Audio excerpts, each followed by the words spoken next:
I am Jordan Martin, aka Miss J with N'Style Atlanta. Mona, thank you so much for your time. So my first question is to you: how do you sit here and how do you balance being a mother, a wife, an executive producer who's very successful, and also being the manager to Missy, Mr. and Elliott? It's like a blessed existence. I can't even lie and say like, oh my God, it's so stressful. It's so hard, so much hard work because I love what I do, right? And my family and I, they've made tremendous sacrifices. I mean, my kids, when they were younger, being carted around with me, jumping on and off planes, and also missing, a lot of the times in their lives where I had to be out in the field, but it's our lives. It's the lives that we chose. And it's been, like I said, just an amazing experience to be able to have a part of pop culture, whether it be, when I was a manager and even now with Missy, we just celebrated her getting her star on the Hollywood Yes. Walk of Fame, being able to tell stories and bring people's, lives to the big screen so that the fans can feel like they're a part of it, or for the talent that they can share something that they want the world to know, as it was in the case with Natti. So, I mean, how can I complain? Right? It's a blessed existence. I'm just grateful every day that I have an opportunity to do what I love doing. Awesome. Thank you for answering that question. So let's talk about Natti. You have a new series coming up called Everybody Loves Natti. Can you tell us a little bit more briefly about why viewers will love this show and how it's different from any other reality shows that you have produced in the past?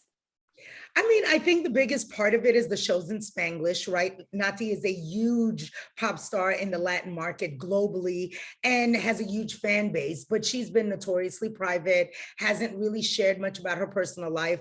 And this was a period of time in her life where she had major life-changing milestones happening, right? She was ready to tell the world that she was in a relationship, something that she kept private because she didn't want to be labeled and she didn't want to be pigeonholed as a female artist trying to make it in what we all know is a male-dominated industry.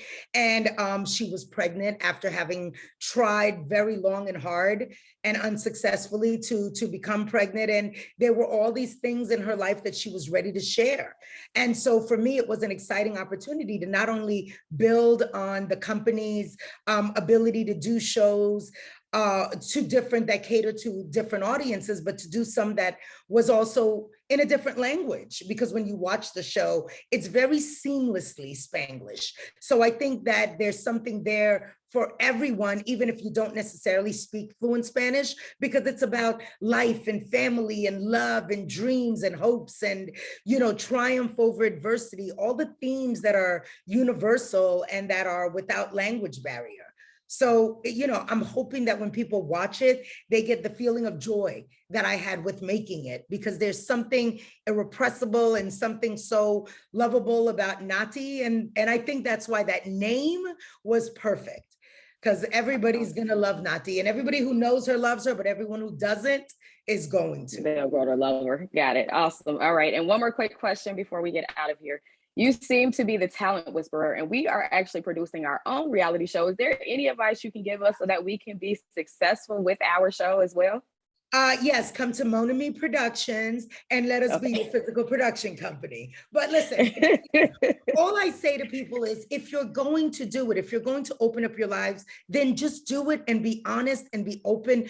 Own your narrative, tell your story, because as well as anyone else with social media, everybody's with the keyboard is trying to tell your story for you. Here's an opportunity to do it in your way, but do it openly and without reservation, because those vulnerable moments where you're uncomfortable and where you wish the cameras weren't on are the moments that you're sharing something that the audience is going to connect with. And you're talking and telling them something that they needed to hear.